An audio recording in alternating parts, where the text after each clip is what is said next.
Es que somos muy pobres. Juan Rulfo. Aquí todo va de mal en peor. La semana pasada se murió mi tía Jacinta, y el sábado, cuando ya la habíamos enterrado y comenzaba a bajársenos la tristeza, comenzó a llover como nunca. A mi papá eso le dio coraje, porque toda la cosecha de cebada estaba soleándose en el solar, y el aguacero llegó de repente, en grandes olas de agua, sin darnos tiempo ni siquiera de esconder aunque fuera un manojo. Lo único que pudimos hacer, todos los de mi casa, fue estarnos arrimados debajo del tejabán, viendo cómo el agua fría que caía del cielo quemaba aquella cebada amarilla tan recién cortada. Y apenas ayer, cuando mi hermana Tacha acababa de cumplir 12 años, supimos que la vaca que mi papá le regaló para el día de su santo se la había llevado el río. El río comenzó a crecer hace 3 noches, a eso de la madrugada. Yo estaba muy dormido y, sin embargo, el estruendo que traía el río al arrastrarse me hizo despertar enseguida y pegar el brinco de la cama con mi cobija en la mano, como si hubiera creído que se estaba derrumbando el techo de mi casa. Pero después me volví a dormir, porque reconocí el sonido del río, y porque ese sonido se fue haciendo igual, hasta traerme otra vez el sueño. Cuando me levanté, la mañana estaba llena de nublazones, y parecía que había seguido lloviendo sin parar. Se notaba en que el ruido del río era más fuerte, y se olía más cerca. Se olía, como se huele una quemazón, el olor a podrido del agua revuelta. A la hora en que me fui a asomar, el río ya había perdido sus orillas. Iba subiendo poco a poco por la calle real, y estaba metiéndose a toda prisa en la casa de esa mujer que le dicen la tambora. El chapaleo de agua se olía al entrar por el corral y al salir en grandes chorros por la puerta. La tambora iba y venía caminando por lo que era ya un pedazo de río, echando a la calle sus gallinas para que se fueran a esconder a algún lugar donde no les llegara la corriente. Y por el otro lado, por donde está el recodo, el río se debía de haber llevado, quién sabe desde cuándo, el tamarindo que estaba en el solar de mi tía Jacinta, porque ahora ya no se ve ningún tamarindo. Era el único que había en el pueblo, y por eso nomás la gente se da cuenta de que la creciente, esta que vemos, es la más grande de todas las que ha bajado el río en muchos años.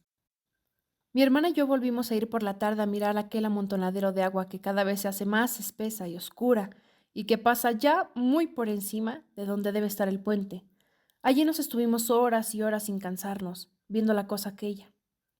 Después nos subimos por la barranca, porque queríamos oír bien lo que decía la gente, pues abajo, junto al río, hay un gran ruidazal, y solo se ven las bocas de muchos que se abren y se cierran, y como que quieren decir algo, pero no se oye nada.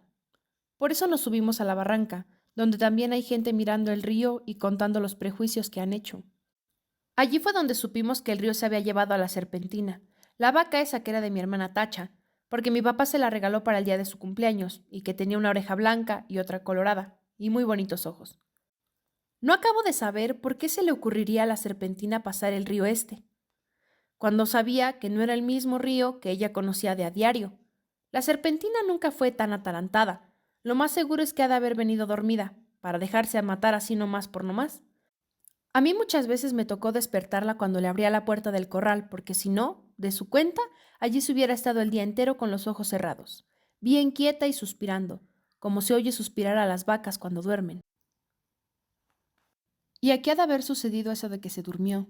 Tal vez se le ocurrió despertar al sentir que el agua pesada le golpeaba las costillas.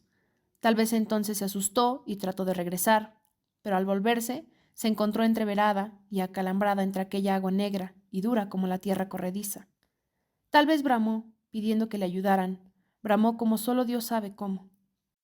Yo le pregunté a un señor que vio cuando la arrastraba el río si no había visto también al becerrito que andaba con ella, pero el hombre dijo que no sabía si lo había visto. Solo dijo que la vaca manchada pasó patas para arriba, muy cerquita de donde él estaba, y que allí dio una voltereta, y luego no volvió a ver ni los cuernos, ni las patas, ni ninguna señal de vaca. Por el río rondaban muchos troncos de árboles con todo y raíces, y él estaba muy ocupado en sacar leña, de modo que no podía fijarse si eran animales o troncos los que arrastraba. No más por eso, no sabemos si el becerro está vivo o si se fue detrás de su madre río abajo. Si así fue, que Dios los ampare a los dos. La apuración que tienen en mi casa es lo que pueda suceder del día de mañana, ahora que mi hermana Tacha se quedó sin nada, porque mi papá con muchos trabajos había conseguido a la serpentina, desde que era una vaquilla, para dársela a mi hermana, con el fin de que ella tuviera un capitalito y no se fuera a ir de piruja como lo hicieron mis otras dos hermanas, las más grandes. Según mi papá, ellas se habían echado a perder porque éramos muy pobres en mi casa, y ellas eran muy retobadas. Desde chiquillas ya eran rezongonas, y tan luego que crecieron les dio por andar con hombres de lo peor, que les enseñaron cosas malas. Ellas aprendieron pronto y entendían muy bien los chiflidos, cuando las llamaban a altas horas de la noche. Después salían hasta el día, iban a cada rato por agua al río y a veces, cuando uno menos se lo esperaba, allí estaban en el corral, revolcándose en el suelo, todas encueradas, cada una con un hombre trepado encima. Entonces mi papá las corrió a las dos. Primero les aguantó todo lo que pudo, pero más tarde ya no pudo aguantarlas más, y les dio carrera para la calle. Ellas se fueron para Yutla, o no sé para dónde, pero andan de pirujas. Por eso le entra la mortificación a mi papá, ahora por la tacha, que no quiere que vaya a resultar como sus otras dos hermanas, al sentir que se quedó muy pobre viendo la falta de su vaca, viendo que ya no va a tener con qué entretenerse mientras le da por crecer y pueda casarse con un hombre bueno, que la pueda querer para siempre. Y eso ahora va a estar difícil.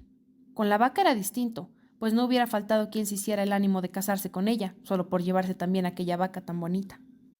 La única esperanza que nos queda es que el becerro esté todavía vivo. Ojalá no se le haya ocurrido pasar el río detrás de su madre, porque si así fue, mi hermana Tacha está tantito así de retirado de hacerse piruja, y mi mamá no quiere. Mi mamá no sabe por qué Dios la ha castigado tanto al darle unas hijas de ese modo, cuando en su familia, desde su abuela para acá, nunca había habido gente mala. Todos fueron criados en el temor de Dios y eran muy obedientes, y no cometían irreverencias a nadie. Todos fueron por el estilo. ¿Quién sabe por qué? ¿De dónde les vendría ese par de hijas suyas? Aquel mal ejemplo. Ella no se acuerda, le da vueltas a todos sus recuerdos y no ve claro dónde estuvo mal o el pecado de nacerle una hija así tras otra, con la misma mala costumbre. No se acuerda, y cada vez que piensa en ellas llora y dice que Dios las ampare a las dos. Pero mi papá alega que aquello ya no tiene remedio. La peligrosa es la que queda aquí, la Tacha, que va como palo de ocote, crece y crece, y ya que tiene unos comienzos de senos que prometen ser como los de sus hermanas, puntiagudos y altos, y medio alborotados para llamar la atención. Sí, dice, le llenará los ojos a cualquiera donde quiera que la vean, y acabará mal, como que lo estoy viendo, que acabará mal. Esa es la mortificación de mi papá. Y Tacha llora al sentir que su vaca no volverá, porque se la ha matado el río. Está aquí a mi lado, con su vestido color de rosa, mirando el río desde la barranca y sin dejar de llorar. Por su cara corren chorretes de agua sucia como si el río se le hubiera metido dentro de ella. Yo la abrazo tratando de consolarla, pero ella no entiende. Llora con más ganas. De su boca sale un ruidito semejante al que se arrastra por las orillas del río, que la hacen temblar y sacudirse todita. Y, mientras, la creciente sigue subiendo. El sabor a podrido que viene de allá salpica para la cara mojada de Tacha, y los dos pechitos de ella se mueven de arriba abajo, sin parar, como si de repente comenzaran a hincharse para empezar a trabajar por su perdición.